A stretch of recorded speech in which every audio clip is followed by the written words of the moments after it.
Ian Peterman. I'm CEO and founder of Peterman Design Firm. And today I'm going to answer the question, how can a services company transition to a product company?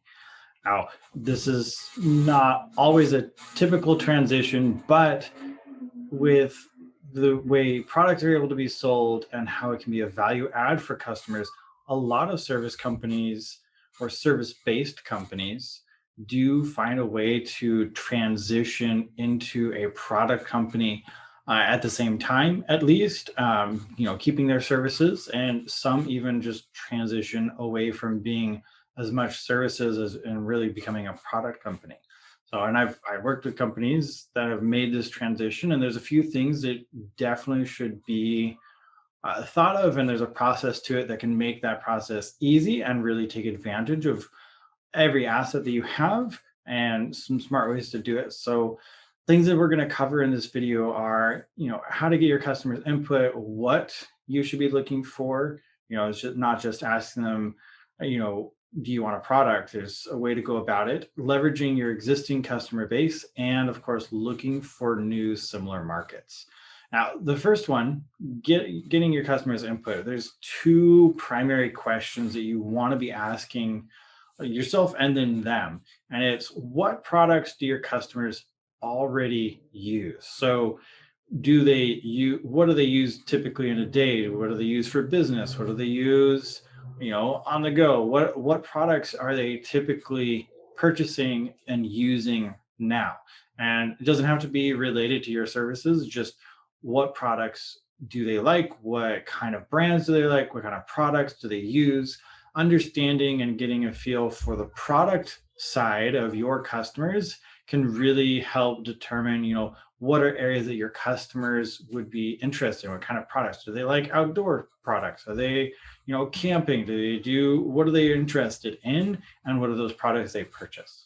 The other side, the second question that we want to ask is, do your customers need a product to use your service?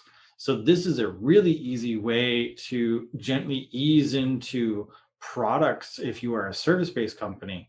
For example, if you're, a spa, I worked with a spa to help bring them more products. And if you're a spa, well, then your clients may want to use the products that you use when giving them treatments. And that's why, haircut places, they have hair products, they sell hair products. Sometimes they create their own line of hair products to sell in their stores because it's associated directly with the service that they provide. Some companies, they actually provide a service, say that your service is training people in how to put together webinars and training and courses and things like that. Well, what are all the products that they're going to need to put together in order to actually use or do what you're telling them they should be doing, or improve the service that you're able to give them? And so, for example, if you're teaching people how to create a course, well, they're going to need some kind of mic potentially, or video equipment, things like that that are related to that. And I'm not saying you necessarily need to start a new camera company, but there's different tools and accessories, and you want to think about what those products are that your customers are ready. If you have if you have a list, say, of your service or even a product that you sell, and but you have a service and you say you're going to need these things, you need these 10 things in order to utilize our service best, whatever those tools are, or whatever they are. You should be looking at that and saying, well, how can I make my own version of that? Is that, obviously go through the process. Is it worth it? Is there a benefit there? And seeing, okay, what can we do? And the reason you ask both of these questions is because you can then gather that information from these are your existing customers. You don't have to go hope someone will listen to you. You can contact you, send an email out to your customers, figure out what they're using, and you can get their feedback a little bit better, and you can get their input, because they already know, like, and trust you. They're your customers, right? So that means that you're going to be able to get more information and better feedback from them about these products. And you know that you can sell it to your existing customer base, which is far easier than trying to go out and get a new customer.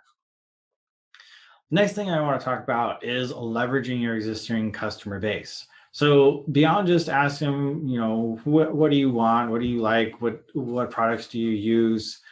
You want to, even if they aren't going to be the initial demographic.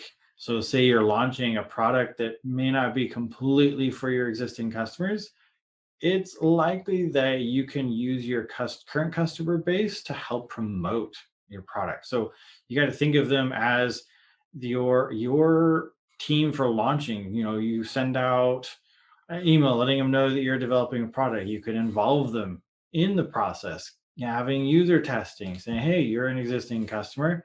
How would you like to get a product and give us good feedback? So you really need to be able to look at your customer base and understand what they're willing to do and what they can do, and leverage every component. Don't try to go get a survey done outside of your own customers. Talk to your own customers. See who they think would be interested in it. Maybe there's something that you can do in terms of building a referral program.